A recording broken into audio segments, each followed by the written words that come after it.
नमस्कार दोस्तों, Ashok Singh agree show में आपका स्वागत है। मैं हूं आपके साथ अशोक सिंह। 21वीं सदी की कृषि एक नई क्रांति की ओर अग्रसर है, जिसमें परंपरागत तरीकों की जगह आधुनिक तकनीक, इलेक्ट्रॉनिक्स और सूचना प्रौद्योगिकी उपकरणों ने लेनी शुरू कर दी है। समूचे विश्व में डिजिटल कृषि, स्मार्ट फार्मिंग और सटीक कृषि यानी कि प्रिसीजन फार्मिंग जैसे ट्रेंड्स तेजी से लोकप्रिय हो रहे हैं। भारत जैसे कृषि प्रधान देश के लिए यह तकनीकी परिवर्तन एक वरदान साबित हो सकता है, विशेषकर तब जब इसे किसानों तक सुलभ, सस्ता और व्यवहारिक तरीके से पहुंचाया जाए। आज के कार्यक्रम में ऐसे ही कृषि कार्यों में लाभदायक इलेक्ट्रॉनिक और आईटी उपकरणों तथा तकनीकों पर जानकारी दी जा रही है। इसका उद्देश्य ग्रामीण क्षेत्रों में नई तकनीकों से परिचित करवाना तथा खास तौर पर युवा किसानों को जागरूक करना है। इसके अतिरिक्त स्थानीय स्तर पर इनके माध्यम से युवाओं के लिए आमदनी के नए स्रोतों का सृजन कर पाना भी संभव हो सकेगा। एपिसोड शुरू करने से पहले एक बार फिर से आपसे आग्रह करना चाहेंगे कि इस वीडियो को अंत तक अवश्य देखें, ताकि आप भी इसमें दी जाने वाली जानकारियों का भरपूर लाभ उठा सकें। तो दोस्तों, कार्यक्रम की शुरुआत करते हैं। आज विश्व भर में अमेरिका, नीदरलैंड, इजराइल, चीन और जापान जैसे देश कृषि में आईटी तथा इलेक्ट्रॉनिक उपकरणों के उपयोग में काफी आगे निकल चुके हैं। इन देशों ने जिन तकनीकों को अपनाकर कृषि को अत्यधिक उत्पादक और लाभकारी बनाया है, आइए उन पर चर्चा कर लेते हैं।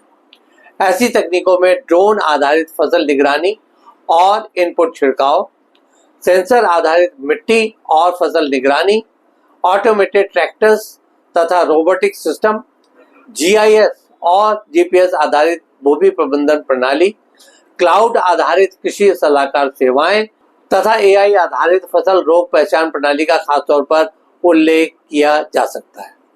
उदाहरण के तौर पर नीदरलैंड में स्मार्ट ग्रीन हाउस और वर्टिकल फार्मिंग का उपयोग करके सीमित भूमि पर अत्यधिक उत्पादन कर पाना अब संभव हो गया है। भारत में ऐसी तकनीकों के प्रयोग और उनके प्रभाव क्षेत्र पर भी बात कर लेते हैं। हमारे देश में पिछले एक दशक में कृषि क्षेत्र में परंपरागत कृषि के बदले तकनीक के उपयोग में तेजी देखने को मिली है। विशेष रूप से स्टार्टअप्स, निजी कंपनियों और सरकारी योजनाओं ने मिलकर तमाम क्षेत्रों में किसानों को ऐसी सुविधाएं पहुंचाई हैं। इनमें प्रमुख तौर पर मोबाइल ऐप्स के माध्यम से कृषि सलाह, ड्रोन के माध्यम से फसल निरीक्षण और छिड़काव, सौर ऊर्जा चालित उपकरण, मिट्टी स्वास्थ्य कार्ड तथा सेंसर आधारित विश्लेषण, जलवायु आधारित निर्णय लेने वाली तकनीकों का नाम लिया जा सकता है। हमारे देश में अधिकांश कम जोत वाले, आर्थिक तौर पर कमजोर किसानों की संख्या काफी अधिक है। उनके लिए उपयुक्त कम लागत वाले आईटी और इलेक्ट्रॉनिक्स उपकरण तथा उपयोगी तकनीकें कौन सी हो सकती है, इस पर भी चर्चा करनी जरूरी है।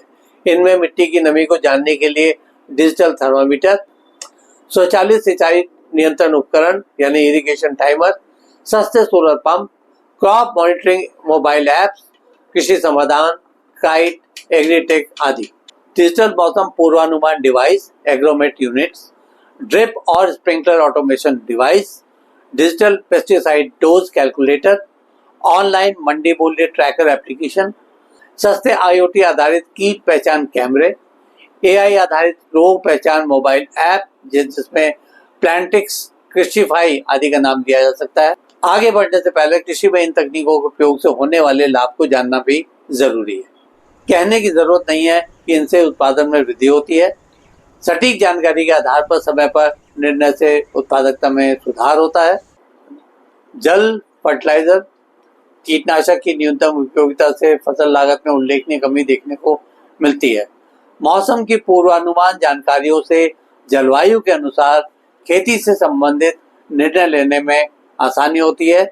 ऐसे में मौसम की जानकारी के आधार पर सही समय पर बुआई और सिंचाई की जा सकती है। फसल पर लगने वाले रोगों और कीटों की जल्दी पहचान होने से नुकसान कम होता है तथा समय रहते उपचार किया जा सकता है। मोबाइल ऐप से किसान सीधे देश की विभिन्न मंडियों से फसल भाव की जानकारियां ले सकते हैं। डेटा आधारित खेती से ट्रैकिंग और रिकॉर्ड रखना तथा प्रबंधन करना आसान होता है। अब सवाल आता है कि इन अत्याधुनिक तकनीकों और उपकरणों के बारे में ट्रेनिंग कहाँ से ली जाए। किसान भाइयों के लिए इन तकनीकों की सही ट्रेनिंग लेनी बहुत आवश्यक है। इसके लिए केंद्र और राज्य सरकारों के अलावा विभिन्न संस्थाएं भी ट्रेनिंग प्रोग्राम चलाती हैं। प्राय इनकी अवधि छोटी होती है। इनमें प्रत्येक जिले में स्थित कृषि विज्ञान केंद्र यानी केवीकी द्वारा संचालित ट्रेनिंग, राष्ट्रीय ई गवर्नेंस योजना के डिजिटल प्रशिक्षण कार्यक्रम, आत्मा परियोजना के अंतर्गत खेत आधारित प्रशिक्षण, डिजिटल इंडिया और CSC, इसके साथ ही निजी कंपनियों और स्टार्टअप द्वारा ग्रामीण प्रशिक्षण शिविर आदि लगाए जाते हैं। यही नहीं, YouTube चैनल, वेबसाइट और मोबाइल ऐप जैसे एग्री ऐप, इफ्को किसान आदि भी इस तरह के उपकरणों के बारे में सीखने में उपयोगी हो सकते हैं। केंद्र और राज्य सरकारें खेती के कार्यों से संबंधित इलेक्ट्रॉनिक तथा IT उपकरणों की खरीद के लिए अनुदान देती हैं। उदाहरण के लिए PKVY परंपरागत कृषि विकास योजना के अंतर्गत सेंसर और जैविक खेती उपकरणों पर सब्सिडी। यही नहीं, कई अन्य योजनाओं का भी लाभ उठाया जा सकता है। इनमें खासतौर पर national mission on agriculture extension and technology NMAET, राष्ट्रीय कृषि विकास योजना RKVY में ड्रिप तथा स्प्रिंकलर पर 50 से 70% तक की सब्सिडी दी जाती है। ड्रोन सब्सिडी योजना 2022 के अंतर्गत FPO और कस्टम हायरिंग सेंटर्स के लिए 40 से 75% सब्सिडी का प्रावधान है। मेक इन इंडिया के तहत घरेलू निर्माताओं को बढ़ावा, फसल बीमा ऐप्स तथा उपकरण पर छूट आदि का नाम लिया जा सकता है। प्रत्येक किसान ऐसे उपकरण नहीं खरीद सकता, इसीलिए सरकार ने कस्टम हायरिंग सेंटर्स यानी CSC तथा उपकरण किराए केंद्र की शुरुआत की है। ये केंद्र किसानों को कम लागत पर tractor, drone, power tiller, sprayer, drip installation machine आदि किराए पर देते हैं। किराया निर्धारित दर पर प्रति घंटा प्रति एकड़ लिया जाता है। डिजिटल प्लेटफॉर्म यानी कि farmers apps for rent and management of services के जरिए ऑनलाइन बुकिंग भी की जा सकती है। अब तो निजी कृषि सेवा केंद्र यानी कि प्राइवेट CHC भी गाँव में खुल रहे हैं। चलते चलते कुछ प्रेरक किसान सफलता गाथाओं पर भी बात कर लेते हैं। मध्य प्रदेश के राम कुमार यादव ने फार्म ऐप से ट्रैक्टर किराए पर लेकर 40% से अधिक लागत बचाई। मध्य प्रदेश की सुमनबाई मिट्टी नमी सेंसर की मदद से 30% पानी की बचत कर चुकी हैं। तेलंगाना के शिवा रेड्डी ड्रोन से छिड़काव कर 4 घंटे का काम 30 मिनट में कर लेते हैं। पंजाब में पूरे दीनपुर गांव ने मिलकर एक CSC बनाया, जिससे सभी किसान लाभान्वित हुए। आज के एपिसोड में बस इतना ही दोस्तों। कल एक नए विषय पर चर्चा करने के लिए दोबारा इसी समय पर हाजिर होंगे। दोस्तों, अगर आपको ये वीडियो पसंद आया हो तो इसे लाइक करें, शेयर करें और हमारे चैनल को सब्सक्राइब करना ना भूलें। आपके पास कोई सवाल या सुझाव हो तो कृपया कमेंट बॉक्स में लिखें। हम आपके सवालों का जवाब देने के लिए हमेशा तैयार। कल फिर आपसे एक नए विषय के साथ मुलाकात होती है। तब तक के लिए नमस्कार।